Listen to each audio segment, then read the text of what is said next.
제 마이크를 하나 개발했는데 마음에 드시나요?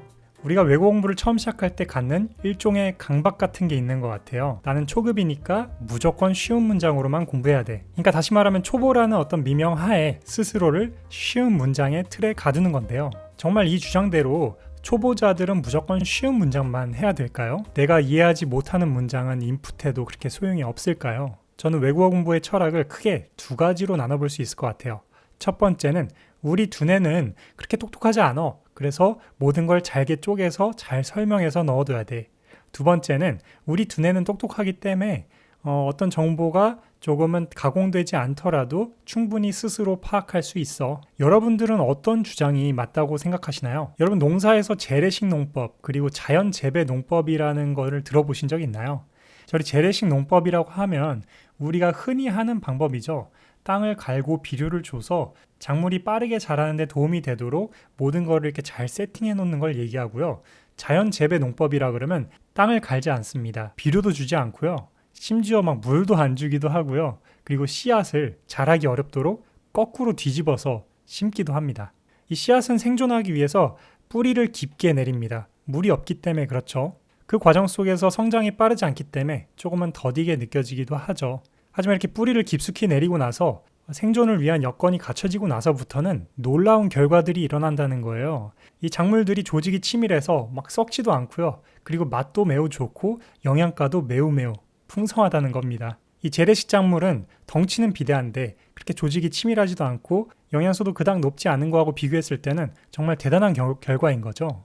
이 민킴이 주장하는 언어공부법은 이 자연 재배 농법에 가깝습니다. 이 우리 두뇌는 스스로 해결할 수 있다. 그 사실을 믿어주는 것이죠. 비료와 물을 주고 이렇게 땅을 갈아주면 이 식물이 게을러지고 뿌리를 깊게 내리지도 않듯이 이 외국어 문장들을 마치 이유식처럼 잘게 갈아서 우리 두뇌에 넣어주면 스스로 그걸 분석하고 파악하는 능력이 발현되지 않습니다. 하지만 우리가 가공되지 않은 이런 현미밥 문장들을 넣어주면 우리 두뇌가 매우 활발하게 작동합니다. 스스로 그 정보를 분석하기 시작하고 파악하기 시작하죠. 그래서 그 분석 작업이 끝나는 시점이 제가 주장하는 그 수직 상승의 시점이라고 보시면 되겠습니다. 예를 들면 이런 거예요. 영어에서 3인칭 단수의 경우에 동사에 s를 붙이는 법칙이 있죠. 그래서 he like가 아니라 he likes 이렇게 s를 붙이는데요. 만약 이 사실을 이렇게 문법적으로 머릿속에 넣은 사람이 he likes English라는 문장을 보고 유레카, 아하 모멘트의 어떤 경험을 할 수가 있을까요? 이미 그 지식을 머릿속에 문법의 형태로 넣어뒀기 때문에 그런 문장을 보더라도 그 깨달음이 올 수가 없습니다. 하지만 만약 어떤 사람이 그런 사전적 문법 지식 없이 이 문장을 여러 문장들의 인풋을 통해서 이게 혹시 이런 경우에 s가 붙는 거 아닐까? 이렇게 깨닫는다고 해볼게요. 그 사람이 그 깨달음을 잊을 수 있을까요? 분명히 말씀드리지만 그렇게 깨닫게 된 어떤 법칙들은 우리가 실전적으로 바로바로 활용할 수 있는 법칙이 될 거예요. 살아있는 문법이 되는 것입니다. 우리 두뇌가 스스로 파악하고 깨달았을 때요. 그래서 내 실력이 비록 아직 초보라고 할지라도 이해가 되지 않는 문장도 계속해서 인풋을 해주세요.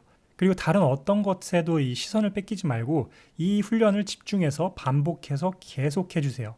그러면 이게 어느 임계점을 넘기면서 수직 상승의 모멘트가 반드시 찾아옵니다. 어떤 식으로 우리가 훈련해야 되는지는 제가 이전에 말씀드린 적이 있는데요.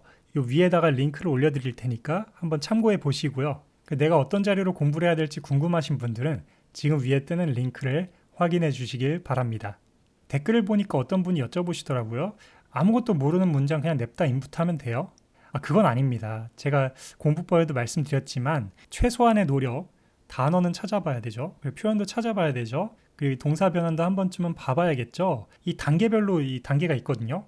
그 단계에서는 우리가 이미 소리와 문장 그리고 의미를 알고 있기 때문에 이 세 가지를 합치하는 훈련을 하는 겁니다. 그래서 소리와 문장과 이 의미를 하나로 묶는 훈련을 하는 거예요. 그 훈련법을 여기 있는 링크를 참고하셔서 다시 한번 확인해 보셨으면 좋겠습니다. 자, 오늘은 왜 민킴은 이렇게 모르는 문장도 인풋하라고 하는가에 대해서 그 철학적인 어떤 근원에 대해서 좀 살펴봤고요. 또 어떤 훈련법으로 해야 되는지에 대해서도 소개를 해드렸습니다.